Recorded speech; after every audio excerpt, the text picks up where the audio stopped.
I have been shown in the files of the War Department a statement of the Adjutant General of Massachusetts that you are the mother of 5 sons who have died gloriously on the field of battle. I feel how weak and fruitless must be any words of mine which should attempt to beguile you from the grief of a loss so overwhelming.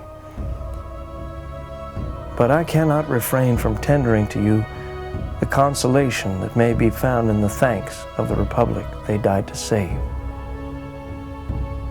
I pray that our Heavenly Father may assuage the anguish of your bereavement and leave you only the cherished memory of the loved and lost, and the solemn pride that must be yours to have laid so costly a sacrifice upon the altar of freedom.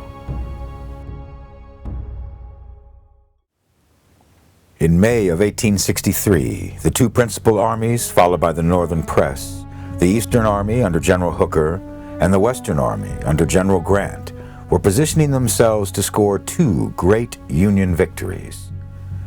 For Hooker, that hope turned to utter defeat. The loss of Jackson was a terrible blow for the South, and certainly and most directly for the field operations of the Army of Northern Virginia. No officer at the time could honestly and effectively evaluate the emotions of the General Staff down to the men in the ranks at the loss of their world-famous battle commander. But within the next 6 weeks, the plan of march would quickly force the men in the Army of Northern Virginia to finish their lamentations and move onward. Lee would be forced to restructure his army on the eve of the greatest Eastern campaign of the war, the Confederate invasion of Pennsylvania and momentous Battle of Gettysburg. Another result of the Battle of Chancellorsville was the resulting lack of confidence many in the Northern leadership, the press, and men in the Army had with Hooker. He seemed to have been seized with fear after he thought he had Lee trapped. The veteran units of both armies buried their dead, wished their wounded the best, and waited for their next opportunity to strike at their foes, but for different reasons. The Army of Northern Virginia was at its highest peak of confidence it had had since its creation. Both the defensive victory at Fredericksburg and the offensive victory at Chancellorsville had proven that no matter what circumstances it may be thrown into, Lee's men felt that they could take on and defeat any general that Lincoln placed in command to come after them. Once again, the Rappahannock separated the armies, but in June, the distances apart were somewhat farther than in the winter. Most of Lee's men had been concentrated around Culpeper, where Stuart's cavalry screened the army by picketing the various fords within eyesight of Yankee patrols. Union General Hooker was looking to find ways to initiate a redemption for himself and safely strike at Lee. This was to be inaugurated by the newly organized Cavalry Corps of the Army of the Potomac under General Alfred Pleasonton. This opportunity happened on June 9th, 1863, with the frenzied Battle of Brandy Station.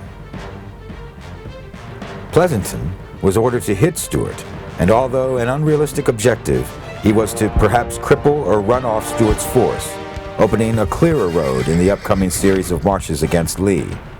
But at the very least, the Federal troopers would show what they were made of after 2 years of getting bullied and bested by Stuart's troopers, the toast of Lee's army.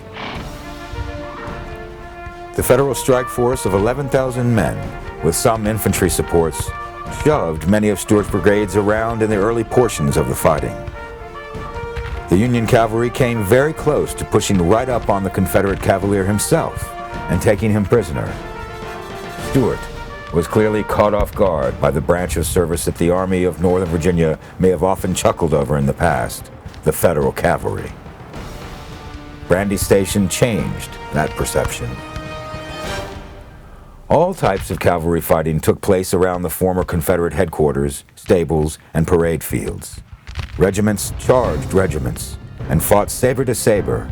Some units threw themselves at the enemy, delivering salvos of pistol rounds. And at various instances, cavalry dismounted and used their carbines to slow an opposing force down. Stuart's veterans did manage to stabilize the damage, and the Federals pulled off. Regardless of who claimed victory, the Federal troopers demonstrated their equality to Stuart's best men. For the idolized Stuart, he was heavily criticized for his actions and almost having his corps broken up and dispersed. It was known to many that Stuart was caught unprepared and was more concerned with staging shows than keeping a real eye on Hooker's army. This lingering effect would leave a stain on Stuart's image, and he would attempt to regain some glory in the movements into the North. This attempt would have a subtle but ultimately far-reaching consequence for the tactical decisions made in operations soon to come in Maryland and Pennsylvania. From this ominous start of the Gettysburg campaign, Lee worked on getting his military plans approved in detail in Richmond with President Davis, and the myriad military logistics that needed to be done in absolute secrecy. Davis approved, and because this was a more bold move than the impulsive 1862 invasion, Lee wanted more men, and to take as many men as could be afforded to leave posts around Richmond, Petersburg, and coastal Carolina. Lee would assemble over 70,000 men and would have the biggest army he would ever have at his disposal. But this army had new commanders, some new units, and marched northward in a state of supreme confidence.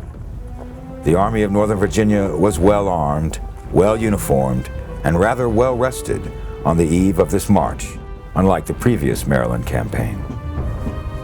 The Army of the Potomac under Hooker did not realize it at the time, but they quickly lost several days on Lee's army marching northward, and once again, Hooker seemed to prove he was ineffective at coping with Lee's genius. With the leadership at Washington not believing in Hooker, and the ranks and file not trusting him, the relieving of Hooker was assured. In a letter dispatched to Hooker, Halleck wrote, "Your application to be relieved from your present command is received. As you were appointed to this command by the President, I have no power to relieve you. Your dispatch has been duly referred for executive action." But Lincoln needed a proven leader in command of the army about to fight its first battle on Pennsylvanian soil.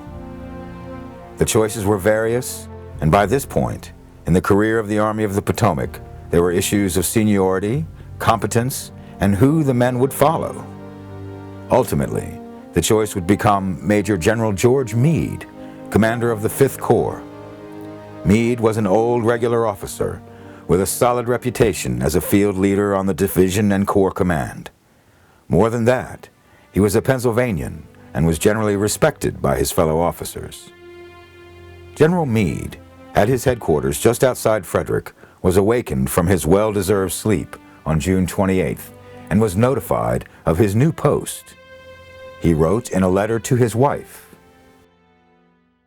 At 3 a.m., I was aroused from my sleep by an officer from Washington entering my tent, saying he had to give me trouble. At first, I thought it was to either relieve or arrest me. He then handed me a communication to read, which I found was an order relieving Hooker of command and assigning me to it.